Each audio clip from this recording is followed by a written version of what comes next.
Do you ever feel like you have a black thumb? Like no matter what you do, plants just seem to give up the ghost the second you look at them? I totally get it. You feel overwhelmed, a little frustrated, and I used to be the exact same way. Seriously, I was the person who could kill a cactus. My friends still joke about it. But I'm here to let you in on a little secret. The black thumb is a complete myth. It doesn't exist. What does exist is knowledge. Just a few simple foundational secrets that separate a frustrated plant parent from a confident gardener who's literally growing their own food. And today, I'm pulling back the curtain and sharing those secrets with you. In the next few minutes, I'm going to show you the 5 simple steps that took me from a total novice to, well, this. No complicated science, no expensive gear, just the stuff I really wish someone had told me when I was starting out. Let's dig in. All right, first things first. Before you even think about buying a single seed or a bag of soil, we need to talk about the most important ingredient for a killer garden. And guess what? It's totally free. I'm talking about sunlight. This is, without a doubt, the #1 mistake I see beginners make. They'll get a gorgeous tomato plant, stick it in a shady corner of their balcony, and then wonder why it's not pumping out tomatoes. Here's the deal. Plants are solar powered, and most of the delicious food we want to grow, they are serious sun worshipers. Most vegetables need at least 6 to 8 hours of direct, unfiltered sunlight every single day. I know, that sounds like a lot, but it's the honest truth. So your first mission is to become a sun detective. Don't just guess. I want you to actually watch your space, your backyard, your patio, that little balcony, throughout an entire day. Where does the sun hit first thing in the morning? Is that spot still sunny at lunchtime? Is a big tree or your neighbor's garage blocking it in the afternoon? That sweet spot, the really intense and powerful sunlight, is between 10 a.m. and 2 p.m., so a spot that gets blasted during those hours is prime real estate. A super simple trick is to go outside at 9 a.m., noon, and 3 p.m. Snap a picture of your potential garden spot each time. This will give you a crystal clear sun map of your yard. Now, what if you do your detective work and find out you don't have a spot with 6 to 8 hours of sun? Don't despair. This is where the magic phrase, right plant, right place, comes in. If you have less sun, you can still grow awesome stuff.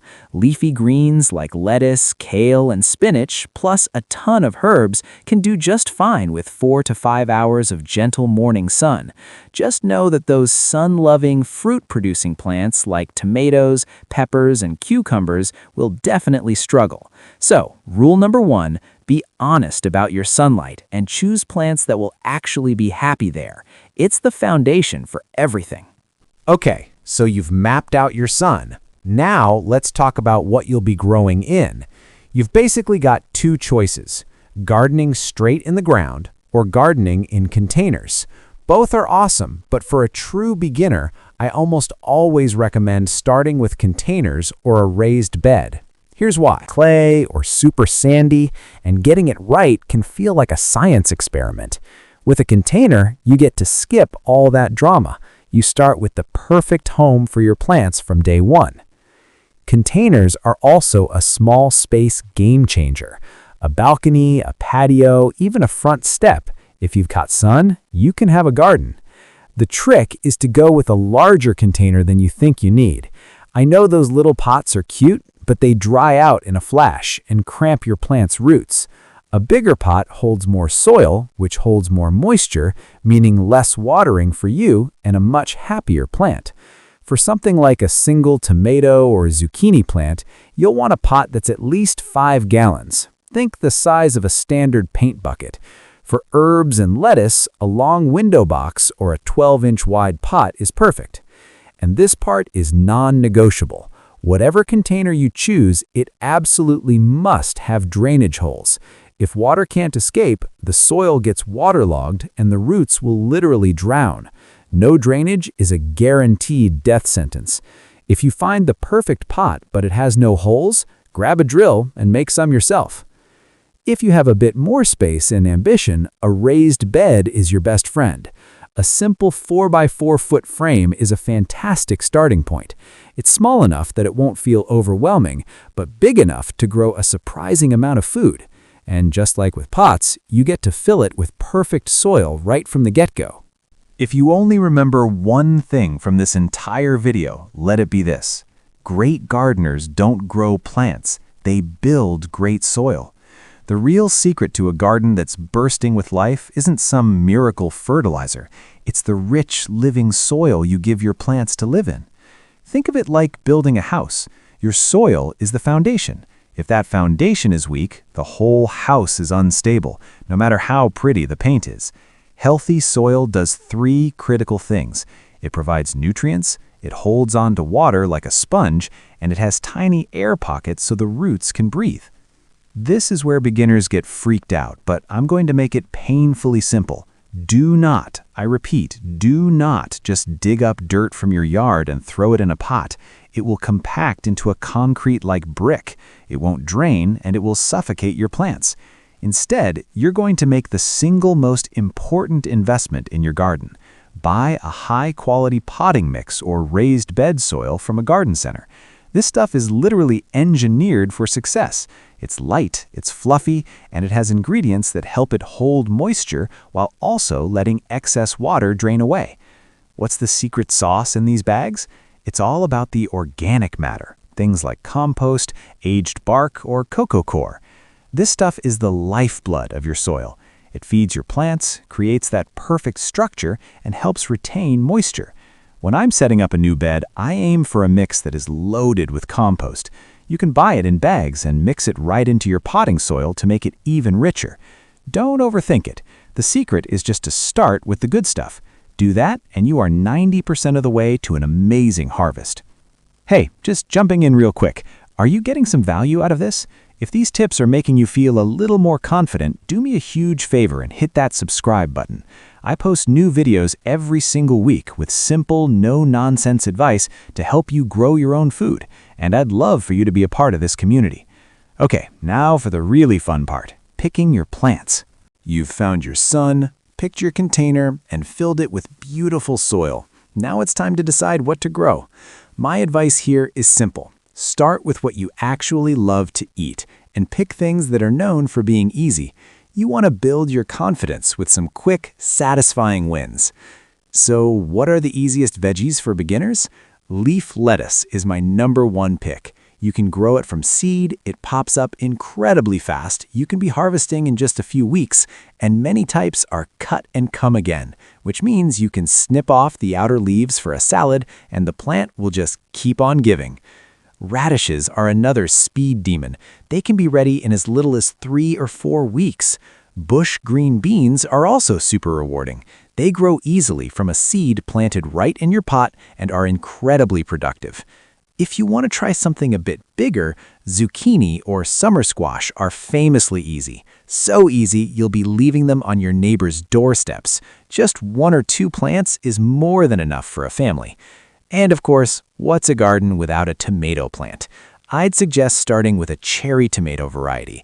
They're generally more forgiving and less prone to disease than those giant heirloom types. Plus, there's absolutely nothing on earth better than a sun-warmed cherry tomato picked right off the vine. What's the first thing you want to grow? Let me know down in the comments. I love hearing what everyone's excited about planting. Choosing these easy plants gives you momentum. That feeling of harvesting something, anything that you grew yourself, is what gets you hooked. All right, you've done everything right and your new plant babies are in their home. Now comes the one task that trips up more beginners than anything else: watering. The biggest mistake you can make is either overwatering or underwatering.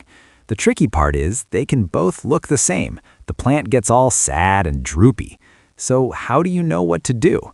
Here's the secret. Forget a rigid schedule. Don't just water every day because you think you're supposed to. Instead, let the soil tell you when it's thirsty. The finger test is the most reliable method on the planet. Stick your index finger about 2 inches down into the soil. If it feels dry, it's time to water. If it feels cool and damp, Walk away and check again tomorrow. It really is that simple. When you do water, water deeply and thoroughly. Give that plant a good long drink so the water soaks all the way to the bottom of the pot. Keep watering until you see it running out of the drainage holes. This is so much better than giving it a little sip every day. Frequent shallow watering just encourages weak, shallow roots that dry out way too easily. Another pro tip, water the soil, not the leaves. Aim your watering can or hose right at the base of the plant. Wetting the leaves, especially later in the day, is like sending an open invitation for fungal diseases. Watering in the morning is perfect because it preps the plant for the heat of the day. And remember, plants in containers dry out way faster than plants in the ground, especially on hot, windy days. You'll definitely need to check on them more often. But always, always use the finger test before you add water. It takes out all the guesswork. So, that's it. That's the secret to busting the black thumb myth. Find your sun, start small with a good container, invest in great soil, choose easy plants that you love, and water deeply only when the soil is actually dry. Gardening isn't some magical ability you're born with. It's a skill. And like any skill, you get better by doing it. You will make mistakes. I promise you, some of your plants will not survive. That is totally okay. Every single gardener, no matter how experienced they are, has failures. It's part of the process. The only way to learn is to get out there, get your hands dirty, and try. You can do this. You can grow your own food, and it's one of the most rewarding things you will ever do. Thanks so much for watching. If you want to keep learning with me, make sure you're subscribed, and maybe check out this next video on how to deal with common garden pests. Happy gardening!